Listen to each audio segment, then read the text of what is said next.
그 후에 이 일이 있으니라. 이스라엘 사람 나봇에게 이스라엘의 포도원이 있어 사마리아의 왕 아합의 왕궁에서 가깝더니 아합이 나봇에게 말하되 내 포도원이 내 왕궁 곁에 가까이 있으니 내게 주어 채소밭을 삼게 하라. 내가 그 대신에 그보다 더 아름다운 포도원을 줄 것이요 만일 내가 좁게 여기면 그 값을 돈으로 내게 주리라.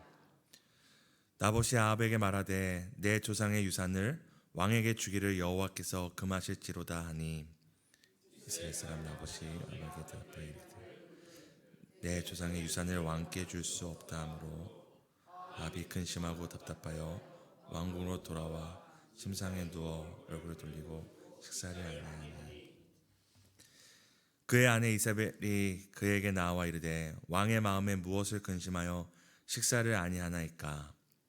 왕이 그에게 이르되 내가 이스라엘 사람 나봇에게 말하여 이르기를 내 포도원을 내게 주되 돈으로 바꾸거나 만일 내가 좋아하면 내가 그 대신에 포도원을 내게 주리라 한즉 그가 대답하기를 내가 내 포도원을 내게 주지 아니하겠노라 하기 때문이로다. 그의 아내 이사벨이 그에게 이르되 왕이 지금 이스라엘 나라를 다스리시나이까. 식사를 하시고 마음을 즐겁게 하소서. 내가 이스라엘 사람 나봇의 포도원을 왕께 드리리다 하고. 아멘. 오늘도 생명의 말씀과 기도로 또 숨쉬며 살아가시는 모든 성도님들 축복하고 환영합니다. 오늘 본문은 이렇게 시작합니다. 그 후에 이 일이 있으니라.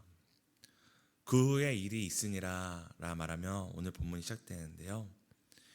이것은 앞으로 벌어질 일들이 앞서 벌어진 일들과 연관이 있는 이름을 우리에게 알게 합니다. 앞서 어제 본문에 무슨 일이 있었나요? 우리가 어제 살폈던 것처럼 하나님께서 하나님을 대적하고 하나님을 산에 있는 산신령 수준으로 아는 이 아람 왕과 그 군대를 이 아합 왕과 이스라엘에게 넘기셔서 멸하게 하십니다. 심판하게 하십니다.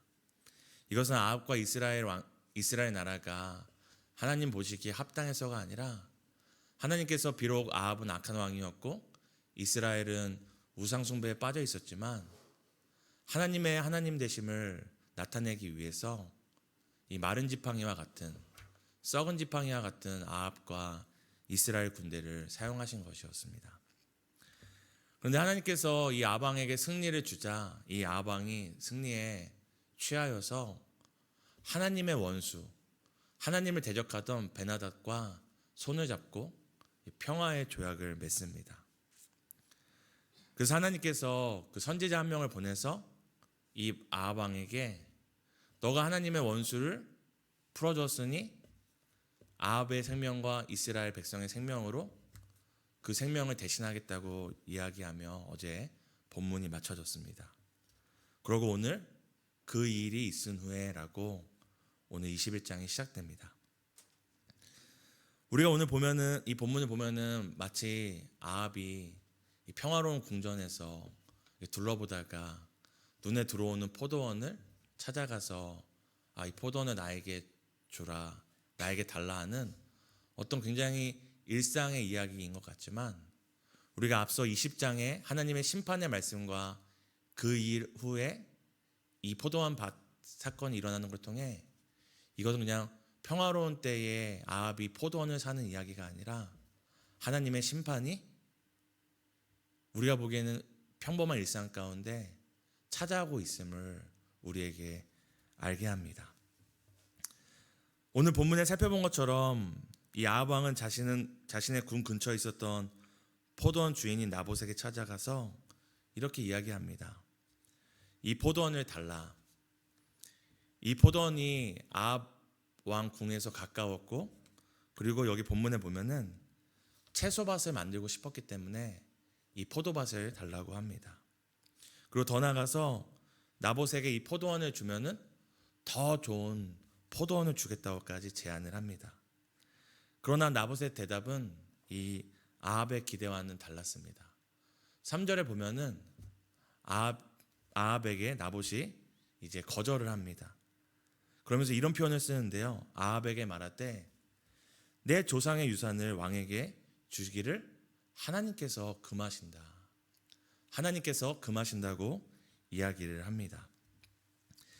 사실 나봇에게는 이 아합 왕의 제안이 인간적으로 굉장히 좋을 수 있을 것입니다. 왜냐하면 더 좋은 것과 맞바꾸는 것이지 않습니까? 단순히 나봇에게 네 포도원 내놔라 빼앗겠다는 것이 아니라 이것을 주면은 내가 더 좋은 것을 주겠다. 그런데 오늘 나봇이 이것을 거절하면서 그 이유가 분명합니다. 내 조상에게 주신 이 포도원이기 때문에 줄 수 없고 하나님께서 그것을 금하신다라는 것입니다. 나봇에게 중요한 것은 왕의 간청이나 더 좋은 포도원을 주겠다는 제안도 아닌 하나님의 말씀이었고 하나님의 약속이었습니다. 오늘을 살아가는 우리에게 땅은 어떻게 보면 재산과 소유의 개념이 크지만 이스라엘 백성에게 땅은 그저 소유와 재산의 개념이 아니었습니다. 땅은 종되었던 애굽 땅에서 그들의 조상들을 인도하신 하나님의 말씀, 하나님의 약속은 반드시 성취된다는 산 증거였습니다. 사랑하는 성도님들도 땅은 아닐지라도 어떤 장소에 추억이 있으시잖아요. 어떤 장소를 보면 떠오르는 사람도 있고 어떤 장소를 보면 어떤 기억들도 떠오르고 이처럼 이스라엘 백성에게 그들이 갖고 있던 조상들에게 물려받은 땅은 그 땅을 밟을 때마다 그 땅에서 난 소산을 먹을 때마다 우리가 밟은 이 땅은 하나님이 우리에게 약속하신 그 약속이 성취된 증거고 우리가 먹는 소산은 그 땅에서 나온 소산이고 그걸 먹고 마실 때마다 무엇을 고백하는 겁니까? 우리가 우리의 어떠함으로 먹고 사는 것이 아니라 하나님의 약속 안에 사는 것이다. 사람이 떡으로 사는 것이 아니고 하나님의 말씀 안에서 사는 것이다라는 것을 자신도 경험할 뿐만 아니라 자기의 자녀들과 대대손손 이 전해주는 통로가 바로 이 조상에게 물려받은 땅이었습니다. 그러기에 지금 아합은 땅을 달라고 얘기하지만 나봇의 입장에서는 무엇을 맞바꾸는 것입니까?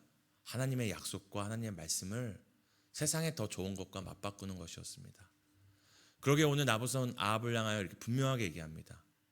내 조상에게 주신 이 유산, 유업 이것을 하나님은 주는 것을 금지하실 것이다. 바꿀 수 없다고 이야기를 합니다. 오늘 본문이 굉장히 우리에게 의미 있는 것은 지금 이스라엘이라고 하는 우리가 이스라엘의 뜻을 아시잖아요. 하나님께서 싸워주신다. 이스라엘의 나라의 왕인 이 아합은 자기의 마음대로 자기의 뜻대로 자기가 채소밭을 갖기 원해서 하나님의 약속의 땅과 하나님의 말씀을 좌지우지하는 상황 가운데 있는데 지금 이스라엘에 어떻게 보면 한 사람인 백성 중에 한 사람인 이 나봇은 이런 악한 왕이 통치하는 나라와 시대 가운데 살고 있음에도 무엇을 놓치지 않고 살고 있습니까? 하나님의 말씀과 약속을 놓치지 않고 살고 있습니다. 성경이 이것을 우리에게 대조하며 보여주는 것이죠. 악한 왕, 악한 시대, 하나님의 말씀을 굉장히 우리가 뒤에 살펴보겠지만 가볍게 여기는 왕이 있는 그때에도 세상의 어떤 타협과 유혹 가운데서도 하나님의 말씀을 지키는 한 사람이 있었다.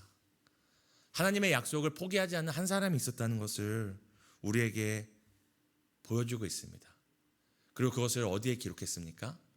영원히 변치 않는 하나님의 말씀에 성경에 기록함으로 비록 그 사람이 그 시대에는 무명한 사람이었을지라도 하나님은 아합 왕이 아닌 하나님의 약속과 말씀을 지켰던 이 한 사람 나봇을 잊지 않았다는 것을 우리에게 보여줍니다. 사랑하는 성도 여러분, 한 나라의 왕이라 할지라도 그 시대에 패권을 주고 있던 왕이라 할지라도 하나님을 등지면 하나님의 심판의 말씀을 마주할 뿐이지만 하나님의 말씀을 따라 사는 자는 비록 이 땅에서의 그 삶이 어땠을지 모를지라도 하나님께서 기억하고 하나님께서 주목하시고 그 생명의 책에 기록하신다는 것을 기억하시기 바랍니다. 사랑하는 성도님들, 저희가 비록 세상 가운데 무명할지라도 하나님의 그 영원한 생명책에 기록되는 것이 더 기뻐할 일이 아니겠습니까? 오늘 이 말씀을 통해서 성경은 이 세상에서 유명한 것이 중요한 것이 아니라 이 세상에서 비록 무명할지라도 하나님께 유명한 것, 하나님께는 시간이 지나도 결코 잊혀질 수 없는 한 사람으로 남는 것이 더 귀한 일임을 우리에게 말해주고 있습니다. 사랑하는 성도 여러분, 오늘날 우리의 삶을 볼 때 사랑하는 성도님들은 세상에서 유명하고 하나님께 무명한 삶이신가요? 아니면 세상에서 무명하나 하나님께서는 결코 잊을 수 없는 그 한 사람으로 살아가고 계신지 돌아보았으면 좋겠습니다. 우리가 계속해서 본문을 살펴보면 나봇의 이런 대답을 들은 아합은 이제 왕궁으로 돌아가는데 그때의 아합의 심정을 표현하는 이 말씀이 재미있습니다. 21장 4절에 보면은 이스라엘 사람 나봇이 아합에게 대답하여 이르기를 내 조상의 유산을 왕께 줄 수 없다 하므로 왕이 근심하고 답답하여 왕궁으로 돌아와 침상에 누워 얼굴을 돌리고 식사를 아니하니. 아합이 나봇의 이야기를 듣고 지금 한 행동이 세 가지가 있는데 아합의 심정과 그 행동을 나타내는 세 가지가 있는데요. 첫 번째가 이제 근심하였다. 두 번째가 답답하였고 마지막이 왕궁으로 돌아갔다는 표현이 있습니다.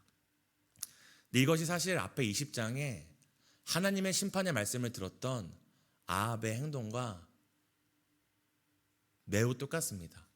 20장 43절을 우리 함께 읽었으면 좋겠습니다. 함께 읽겠습니다. 이스라엘 왕이 근심하고 답답하여 그의 왕궁으로 돌아가려고 사마리아에 이르니라. 지금 앞서 20장에 하나님의 선지자를 통하여서 너의 목숨으로 베나닷의 목숨을 대신하겠다는 심판의 말씀을 들었을 때 지금 아합 왕이 하나님의 그 엄중한 심판의 말씀을 들었을 때도 했던 행동이 근심하고 답답하여 왕궁에 돌아가죠.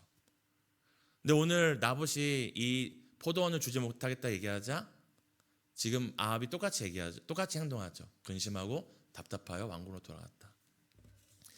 이를 통해 성경이 우리에게 말해주는 것이 무엇인가요? 이것은 아합이 하나님의 심판의 말씀을 자기가 원했던 채소밭을 갖지 못했던 그것과 동일하게 받는다는 것입니다. 이만큼 아합에게 채소밭이 귀했다는 것이 아니라 하나님의 심판의 말씀을 아합이 어떻게 받았다는 것을 우리에게 다시 이야기해 줍니까? 자기한테 그 채소밭 하나 갖고 갖지 못하는 것에 대한 것만큼 하나님의 심판의 말씀을 가볍게 여겼다는 것입니다. 하나님께서 너의 목숨을 대신하겠다는 이 생명의 말씀을 자기가 채소밭 하나 갖고 갖지 못하는 이 어떻게 보면은 별거 아닌 왕에게 얼마나 땅이 많겠습니까? 그래서 오늘 얘기하잖아요. 더 좋은 포도원을 주겠다. 그러니까 그냥 자기의 소산 조금 늘리는 것만큼 늘리고 늘리지 못하는 것만큼의 문제와 동일하게 여겼다는 것입니다. 다른 말로 하나님의 말씀을 매우 가볍게 여겼다는 것을 우리에게 이야기합니다. 그리고 오늘 우리가 21장 7절에 그리고 그 뒤에는 자세히 살펴보지 않지만 누가 등장하냐면 바로 우리가 아는 이세벨이 등장합니다. 그리고 이세벨이 이런 이야기를 하죠. 왕이여 근심하지 마소서. 내가 그 포도원을 왕에게 드리겠습니다. 우리가 영화에서 보면은 이제 영화가 막 시작될 때 악한 빌런이라고 하는 악인이 딱 등장을 하죠. 그럼 우리는 그 순간을 보면서 무서워하고 이 사건이 어떻게 되겠지 하겠지만 사실 우리가 알잖아요. 악인이 등장한다는 것은 무엇을 보여주는 거죠? 주인공이 이제 적극적으로 주인공의 활약이 본격적으로 시작될 것을 우리에게 알려줍니다. 오늘 이세벨이 등장하는 것은 마치 하나님의 심판의 말씀이 있고 하나님의 약속에 목숨 거는 사람이 있어도 이 악한 여왕, 악한 이세벨의 여성이 판치는구나를 우리에게 보여주는 것이 아니라 이세벨의 등장과 이 악한 술수는 하나님의 심판이 가까이 왔다. 하나님의 일하실 때가 왔다는 것을 우리로 알게 합니다. 사랑하는 성도 여러분, 우리가 두 가지를 다시 한번 생각하며 오늘 말씀을 마치려 하는데요. 성도님들에게 하나님의 말씀의 무게는 어느 정도인지를 우리가 한번 생각해 봤으면 좋겠습니다. 사람의 말보다 하나님의 말씀을 가볍게 여기고 있지 않나요? 내가 바라는 것을 이루는 것보다 하나님의 말씀을 더 가볍게 생각하고 살아가고 있지 않은지는 돌아보았으면 좋겠습니다. 성경을 통해 우리가 아는 것은 하나님을 참으로 아는 자는 하나님의 말씀을 두려워 떠는 자입니다. 단순히 공포감에 사는 것이 아니라 하나님의 말씀은 반드시 성취된다, 이루어진다는 것을 믿기에 하나님의 말씀을 두려워합니다. 하나님의 말씀을 두려워하기에 사람을 두려워하지 않고 하나님의 말씀을 두려워하기에 상황을 두려워하지 않습니다. 그리고 오늘 또 성도님들의 삶 가운데 혹시 우리가 기도할수록 악인의 활동이 흥황해지고 우리가 하나님께 기도할수록 우리의 상황이 더 악화되는 것 같습니까? 두려워하지 마십시오. 이세벨의 등장은 하나님의 등장을 보여주는 서막에 불과합니다. 악인이 날뛸수록 우리의 상황이 악화될수록 더 소망을 갖고 하나님께 기도하는 복된 하루 되시기를 예수님의 이름으로 축복합니다. 우리가 세 가지 놓고 함께 기도했으면 좋겠습니다. 첫 번째는 세상에 무명하여도 하나님 나라의 유명한 것을 기뻐하며 감사하게 해달라고 함께 기도하겠습니다. 두 번째는 사람과 상황이 아닌 하나님의 말씀을 두려워하는 삶 되게 해달라고 기도하시겠습니다. 오늘 교회가 함께하는 기도는 선교부를 위한 기도입니다. 선교부원들이 가정과 교회와 일터와 삶의 자리에서 늘 성령 충만하여 복음의 열매를 맺게 해달라고 함께 기도하시겠습니다. 하나님, 세상에 무명하여도 하나님의 그 마음에 새겨진 것을 기뻐하기 원합니다. 하나님, 세상에 무명하여도 하나님 나라에 유명하며 세상이 나를 알아주지 못하여도 하나님이 나를 알아주시는 것을 기뻐하는 삶 되기를 소망합니다. 하나님, 사람을 두려워하지 않게 하시고 상황을 두려워하지 않게 하시고 악인이 흥황할수록 우리의 삶의 상황이 악화될수록 하나님이 일하시겠구나, 하나님이 나를 위하여 싸워주시겠구나, 하나님이 그의 말씀을 이제 곧 이루시겠구나 기대하며 소망하는 아버지 우리의 삶 될 수 있도록 주님 오늘도 성령으로 말씀으로 붙들어 주시기를 소망합니다.